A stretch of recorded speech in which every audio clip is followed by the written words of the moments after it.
Hey, hello guys, welcome to my channel. My name is Yaski, and today I'll be lecturing international business. This course will give students insight on tools and practice that helps to identify and interpret international business opportunities. In other words, students will be able to analyze international management, investment strategies, etc., etc. So an overview, this course will help students to know practical tools in order for them to be able to interpret international business opportunities. So for today, I'll be doing some introduction to international business. And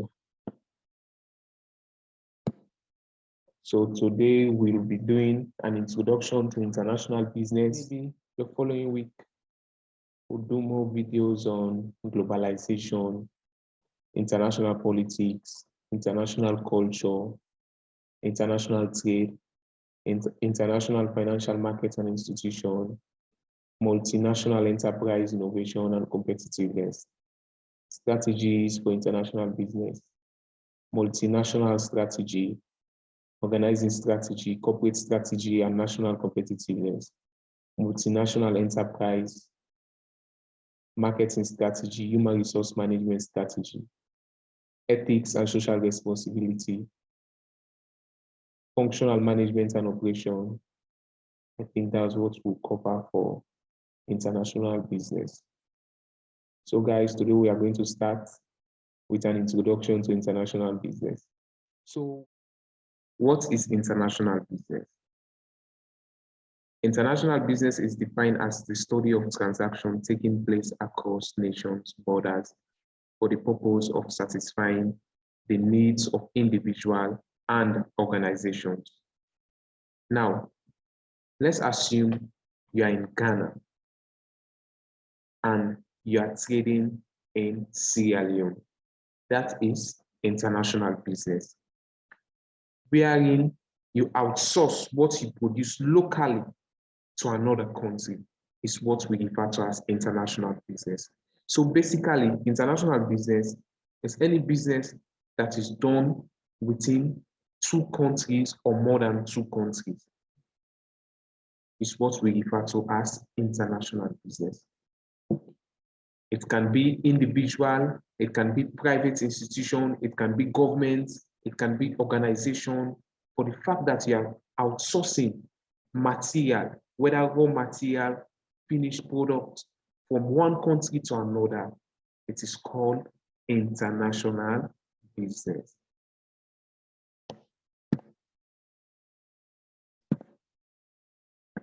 Then we have the modes used in international business, meaning what are the ways that you can use to do international business or to transact internationally?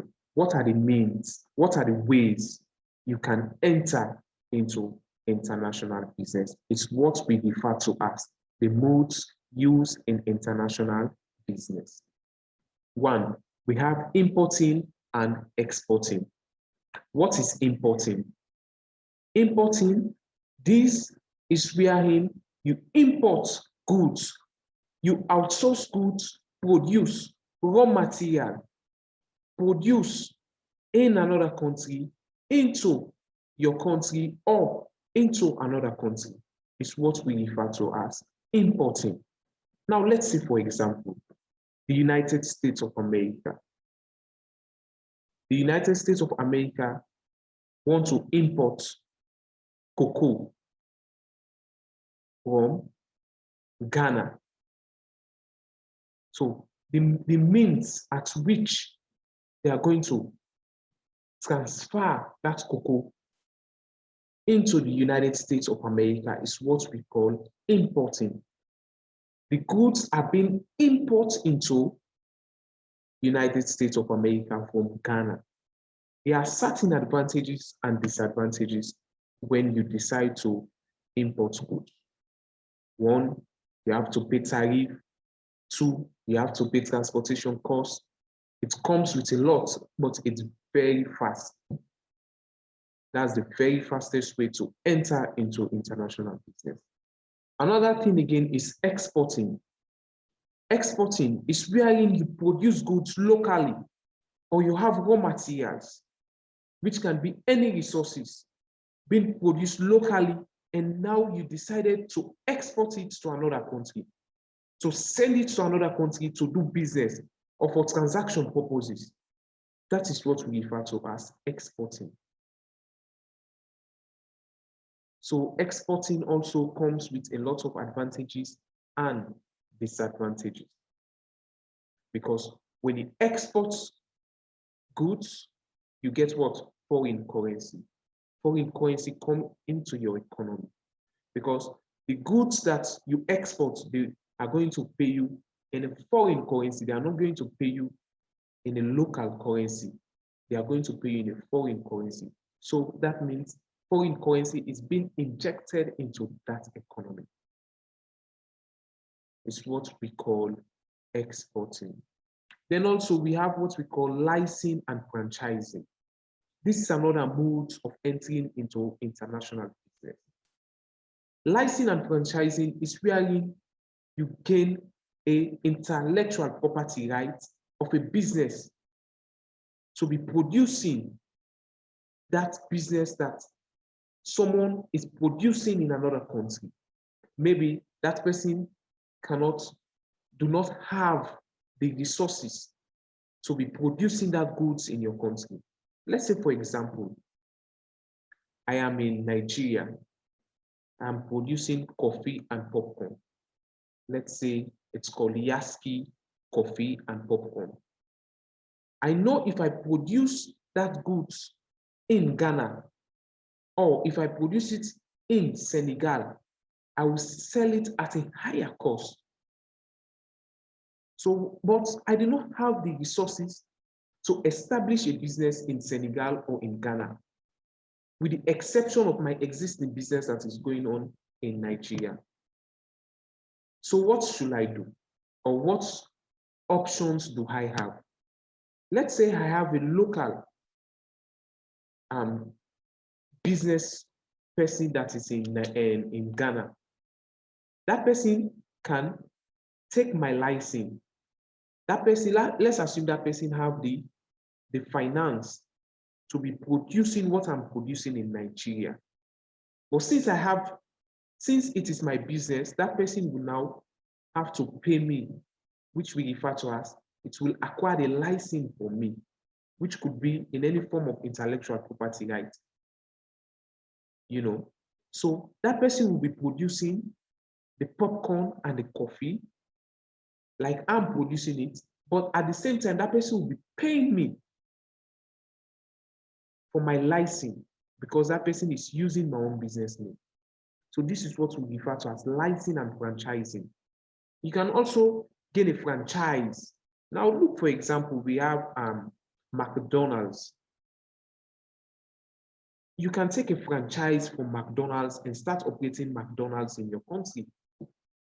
Even though McDonald's is in the United States, but you can see that they have all operations in almost every area or every place in Europe and a few parts in Africa.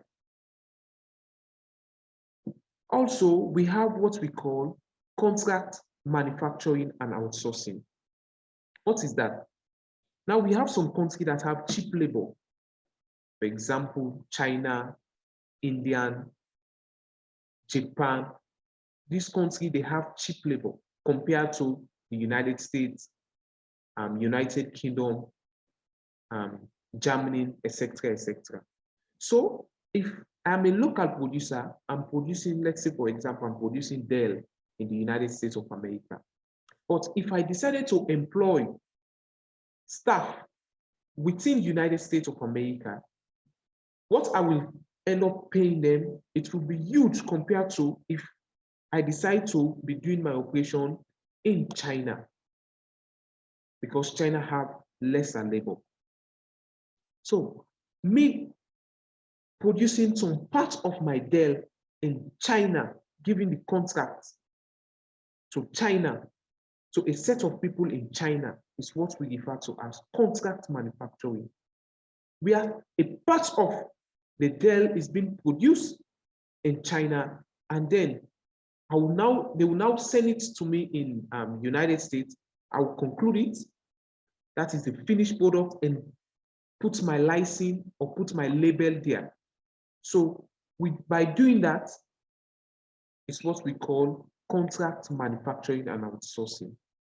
Another thing again is partnership and strategic alliance. It's another form of entering into international business. There would be a company in South Africa, a mining company in South Africa. And also there is another mining company in Sierra Leone. But the mining company in Sierra Leone do not have the finance or the capability to be mining large. So they now decided to partner with a company in South Africa. So by doing that, it's what we refer to as partnership. And also we have what we call strategic alliance and acquisition. Now that company in South Africa will decide to acquire the mining company in Sierra Leone. By doing that, it's what we call acquisition. By acquiring an existing business that already have the stake in the country, but do not have the resources to exploit. It's what we call acquisition. So international business takes many forms. Then again, we have what we call foreign direct investment and subsidiaries. What is foreign direct investment? Foreign direct investment is wherein an investor leaves the shores of his or her own country to invest in another country, or a company leave the shores where the parent company is operating to invest in another country. It could be in the form of buying shares in another country, buying shares of a company in another country. So basically, for example, if you are operating a business in China, you decide to leave the shores of China to invest in America, then it is foreign direct investment. It could be in the form of buying stock, it could be in the form of buying shares, etc., etc. Wherein as subsidiaries, you will have a parent company. Let's assume your parent company is in India, but you have a subsidiary company in America, wherein they are operating, the business you are operating, it's the same. But you have the parent company in India and you have the subsidiary company in United States of America. For example, GT Bank. GT Bank, you have the parent company in Nigeria, but you have subsidiaries in Sierra Leone, etc., etc. We also have wholly owned subsidiaries. What is wholly owned subsidiaries? This is where the parent company owns 100% stock of the subsidiary company. That is, for example, it could be in the form of acquisition. It could also be in the form of wherein the parent company is being split. So for example, you have what we call Orange. Orange is a communication, it's a telecommunication company based in Nigeria, also based in Sierra Leone and other African countries. Let's say, for example, Orange have their parent company in Nigeria and they want to have a wholly owned subsidiary in Ghana. But there is a telecommunication company in Ghana.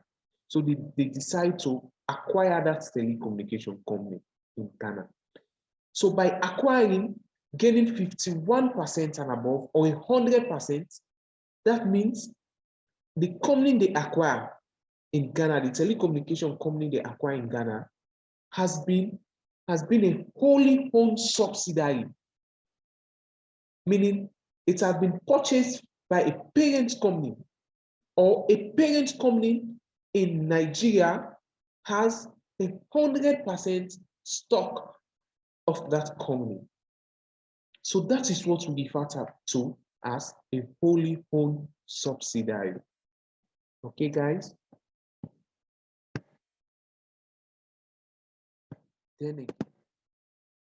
Then again, we have objective of international business. Why? What are the reasons of doing international business? We have sales expansion. You might be operating in a country, getting money. After you know that you are realizing a lot of profits, so you now decided to expand your business. Expanding in the sense, it's not done only locally, meaning from one state to another or from one district to another, but you extend it to another country. And by doing that, you have expanded your business in terms of profits. Yeah, at the initial stage, it might have a risk, but as a business analyst, you analyze all those risks and know how to mitigate them. So you see, so the reasons why people do international business is to expand their sales. Say, oh no, I should not be selling only locally. Since people locally are appreciating my product, let me try it in another country. Let me do some marketing research in this country. Oh, this country, they will accept my product. Then you decide on which mood you will enter, on which way, either through exporting, either through subsidiary, or whatsoever modes of entering into international business you will use to expand your sales. Then again, we have resource acquisition. Like I said before, no man stands alone. You know, you might not have all the resources in your country. For example, you decided to be producing parts of, if you are producing a computer, you now decided to be producing parts of that computer in China. You know, or for example, you need some materials, the raw material that you use to produce your goods. You do not have that raw material locally. You have to outsource that raw material. You have to purchase, you have to buy it from another country. By doing that, it's international business. There comes in the resource acquisition. So resource acquisition can be in the form of raw material, can be in the form of labor, and all other stuff like that. Then we have risk minimization. By doing business wholly in just one country, you don't know what might happen. Remember, in marketing, when doing marketing analysis, we have what we call the PESTO, the political, economical, social, technological. You know, maybe let's assume there is a political problem in that country and your business stop operating. There goes, no money coming in. But let's assume you have expanded your business in another country. So even though there is an issue in one country where your business exists, but you are making money in another country. So you see, you have reduced the risks. So there comes in the risk minimization. Then also we have the functions of international business. When we say the functions, the activities that takes place, how it takes place. This is what we refer to as the function of international business. One, we have global manufacturing and supply chain. What is global manufacturing? A global manufacturing is wherein a company that manufactures components, sub-assembles, assembles, and finished products to another company by leveraging raw materials, manufacturing capabilities, cost, and an efficient supply chain. So what is this trying to talk? Global manufacturing is wherein you produce, for example, you produce some parts here and it's been finished in another country. It's what we refer to as global manufacturing. We also have supply chain. That means how product is being from the manufacturer to the final consumer. The stages it goes through is what we refer to as supply chain. The road it's in which the products walk through to reach the final consumer is what we refer to as supply chain. So these are all the functions of international business. Because, for example, we have Heineken. Heineken is a global product. It is being supplied all over the world. Heineken is, especially, I don't know for these Arab states that don't drink alcohol. But for states that do consume, that do not have regulations or laws that will restrict alcohol, Heineken is there. How do you feel, or what do you think that Heineken is doing so that these products or their products will reach the final consumer? It's through supply chain. So the manufacturer, which is Heineken, will produce the goods, and then Heineken now will then give out their drinks, or they will have to do some contract with the supplier. The supplier now will now sell it until it reaches the final consumer. Then we have management and other managerial functions. These are all parts of international business. How you manage your goods until it reaches the final consumer. The managerial functions, the activities involved in doing international business are what we refer to as the managerial functions. So I'll stop here for today, guys. We'll continue again tomorrow with another episode 2 of international business. Thank you. Stay glued to my channel. Don't forget to subscribe, like, and share. Any question you want to ask, you can send it. You can send it or put it under the comment box. I will respond to them. Thank you. Bye-bye.